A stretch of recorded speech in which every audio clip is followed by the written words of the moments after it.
Sir ఇప్పుడు astronumerology అంటే పుట్టిన జన్మ నక్షత్రం దగ్గర నుంచి ఆ టైము అవన్నీ చూసుకొని చెప్తారు కదా.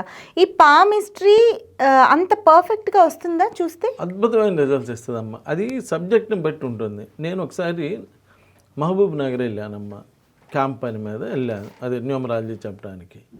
ఒక ముస్లిం అతను విఆర్ఓ గారు ముస్లిము, ఈయన టీవీలో ఇలా చెప్తాడు, ఇవాళ ఈయన్ని ఎట్లయినా బయట వేయాలి, ఇది ఈ శాస్త్రాలన్నీ తప్పు అని బయట వేయాలి అని నిర్ణయం తీసుకుని, విఆర్ఓ కదా గబక్కన ఆయన ఫోన్ చేస్తే పోలీసులు కూడా వస్తారు కదా, అలా ఎట్లయినా ఈయన్ని బయట వేయాలి అని చెప్పి ఒక కంకణం కట్టుకొని వచ్చాడు. ఎందుకంటే ఈ శాస్త్రాలన్నీ రాంగ్ అని చెప్పి వాళ్ళ ఉద్దేశం, ఆయనకి నమ్మకం లేదు, అది అందరికీ చెప్పాలని వచ్చాడు. వచ్చి కూర్చోగానే ఏం చేస్తారండి అని మాట్లాడుకుంటాం కదా, విఆర్ఓ అని చేయి చూసి, ఇదేం సార్ మీరు విఆర్ఓ అయినా 2 గదులు ఇంట్లో ఉన్నారు ఏందండి అన్న. స్టన్ అయిపోయి వచ్చి కాళ్ళ మీద పడ్డాడు. నేను అసలు వచ్చింది నిన్ను బయట వేయడానికి, ఇదేంది అసలు నేను ఎన్ని గదుల్లో ఉన్నానో కూడా చెప్పగలిగామంటే అసలు మామూలు సబ్జెక్ట్ కాదు కదా ఇది అని ఇక ఆయన గురించి మొత్తం హిస్టరీ అంతా చెప్పేశా. ఆయన ఇప్పుడు నాకు ఒక 35 నుంచి 40 మంది క్లయింట్లను పంపాడు, అంటే బెస్ట్ ఫాలోవర్ అయిపోయాడు. అంటే ఇక్కడ ఉద్దేశం ఏంటంటే అమ్మా, దీని మీద నాకు వేరే వాటి మీద టైం అసలు స్పెండ్ చేయను. నేను ఎన్నుకున్న వృత్తి ఇది కదా, అందుకని టైం దొరికినప్పుడల్లా వీటినే చదువుతా. ఇప్పటికీ నేర్చుకుంటున్నా అమ్మ, ఇప్పటికీ నేర్చుకుంటా కొత్త పాయింట్స్, వేరు బుక్స్, ఫారెన్ బుక్స్, ఆయన అలా రాశాడు, ఈయన అందరూ మహానుభావులేనమ్మా. అంటే ఆయన ఇప్పుడు నాకే బాగొచ్చు, ఆయన వేస్ట్ అనకూడదమ్మా. నన్ను మించిన వాళ్ళు చాలామంది ఉంటారు, నేనేం గొప్పేం కాదు, వాళ్ళు ఇచ్చిన జ్ఞానమేగా, ఎవరో రాసిన జ్ఞానమేగా మనం చదివింది. నువ్వు ఇప్పుడు 10th క్లాస్ చదివా నువ్వు ఓన్గా చదవలే కదా, ఎవరో మహానుభావులు రాసిన బుక్సే కదా.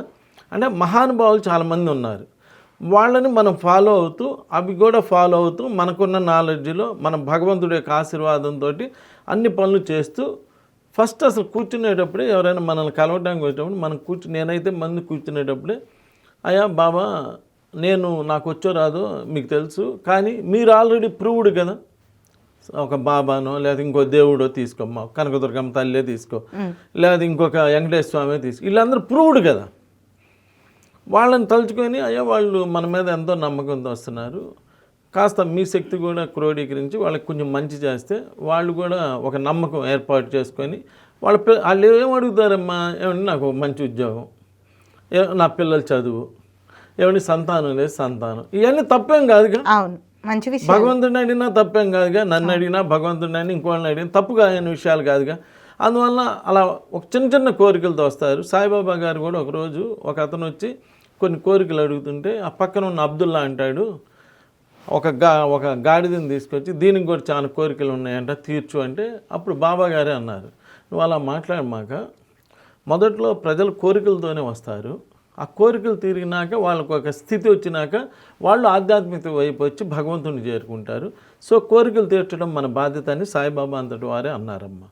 అందువల్ల మన దగ్గరికి వచ్చినటువంటి వాళ్ళకి కోరికలు తీర్చాలి. చిన్న కోరికలు తీరితేనే, ఇప్పుడు చాలామంది ధ్యానం చేయండి అంటారు, కూలికి వెళ్ళి అతను ఆయన రోజు వెళ్ళి 500 తెచ్చుకొని భార్య పిల్లల్ని పోషించుకోవాలి. ఆయన వచ్చి ధ్యానం చెయ్యి కూలి తర్వాతకి వెళ్దు కానీ అంటే ఎట్లా కుదరదు కదా. అబ్బాయి అతని పని అది. అదే అతను కొంచెం ఒక స్థాయికి వస్తే ధ్యానం చేస్తాడు, ఇంకోటి చేస్తాడు. నువ్వు ముందు ఆ స్థాయికి వచ్చేటువంటి విధంగా వాళ్ళకి హెల్ప్ చేయాలి. నేను నిర్ణయించుకున్నటువంటిది ఏంటంటే, నా దగ్గరికి వచ్చిన వాళ్ళకి ఎంతో కొంత మంచి జరిగితే వాళ్ళు ఈ సబ్జెక్ట్ మీద ఒక నమ్మకం కుదుర్చుకొని దాని మీద ఇంకా పనులు చేస్తూ అలా చేస్తారు. సో నేను పామిస్ట్రీ చాలా ఎక్సలెంట్గా చెప్తాను. చెప్పటమే కాదు, చాలామందికి బాగా జరిగినాయి అన్నమాట. రాగానే మీకు ఇల్లు ఉందా అని చెప్పనమ్మా, ఇల్లు ఉందని ఎవడేం చెప్తాడు, పెద్ద ఇల్లు చిన్న ఇల్లు కూడా చెప్పేసి వచ్చాము. ఓకే, కొంతమందికి ప్యాలెస్లు ఉంటాయి, చూడంగానే అదే మీకు మంచి ప్యాలెస్ ఉంది కదా అని చెప్తా. చాలా వచ్చిన వాళ్ళ నేను చాలా ప్రాబ్లమ్స్లో ఉన్నానండి అనే వస్తారు జనరల్గా. కానీ మీకు మంచి ప్యాలెస్ ఉంది కదా అని చెప్పేయగలను. ఓకే, అలా చెప్పినప్పుడు అవునండి ఉందండి, మా నాన్నగారు కట్టాను, పెద్ద ఇల్లు అయినా. అలా అంత ఉన్నప్పుడు చిన్న ప్రాబ్లమ్స్ ఏమైనా ఉంటే సర్దుకుపోవాలయ్యా, ఇట్లా అడ్జస్ట్ చేసుకో, ఇలా పైకి రా అని చెప్పి కూడా చెప్పాను. గైడెన్స్ కౌన్సిలింగ్ కూడా చేస్తాను. సో ఈ విధంగా చాలా అద్భుతమైనటువంటి విషయాల్ని పామిస్ట్రీ ద్వారా చెప్పొచ్చమ్మా. ఈ మధ్యలో ఒక కొత్త పాయింట్, చేతిలో ఇంగ్లీష్ లెటర్స్లో ఏ ఉంటుంది, ఏదో ఒక ప్లేస్లో ఏ అనేటువంటి లెటర్ కనుక వస్తే ఓకే. వాళ్ళు చాలా అదృష్టవంతులు అవుతున్నారు. చాలామందికి ఇలా పిరమిడ్ ఏర్పడుతుంది. పిరమిడ్ ఉన్న వాళ్ళు కూడా చాలా అదృష్టవంతులుగా ఉంటున్నారు, మంచి వ్యక్తులుగా కూడా ఉంటున్నారు. ఇలా కాంబినేషన్స్ చాలామందికి ఇంటూ గుర్తుంటుంది ఒక ప్లేస్లో, అప్పుడు ప్రాబ్లమ్స్ ఇలా వస్తూ ఉంటాయి, వచ్చి వెళ్ళిపోతుంటాయి, ఆగవు. ఇలా రకరకాల పాయింట్స్ ఉన్నాయమ్మా. ఈ పాయింట్స్, ఈ మౌంట్స్ని చూసుకొని వాళ్ళ యొక్క లైఫ్ ఎలా ఉంటుందో చెప్పవచ్చు అమ్మ. చాలా మందికి వాళ్ళు పుట్టిన టైం గుర్తుండదు, తద్వారా జాతకం తెలియదు చెప్పేయచ్చు. ఎవరు పవర్ఫుల్గా ఉన్నారో చూసుకున్నాం. కొంతమందికి ఇది శుక్రుడు ఇలా బాగా మౌంట్ ఉంటుంది, కొంతమందికి ఇలా అణిగిపోయినట్టు ఉంటుంది. ఓకే. అంటే అతనికి శుక్రుడు బాగా పవర్గా లేడు అనమాట. అదే మౌంట్, శుక్రుడు మౌంట్ బాగుంటే వాడి పేరు 42వ నెంబర్లో, అంటే శుక్రుడు నెంబర్లో పెట్టాలి. అలా మౌంట్ని బట్టి కూడా ఆడికి ఏ పేరు పెట్టాలి అని కూడా ఆలోచన చేయొచ్చు అమ్మ. ఇలా చేసి ఒక అద్భుతమైన విషయాన్ని తెలియజేయవచ్చు మనం. నమస్కారం.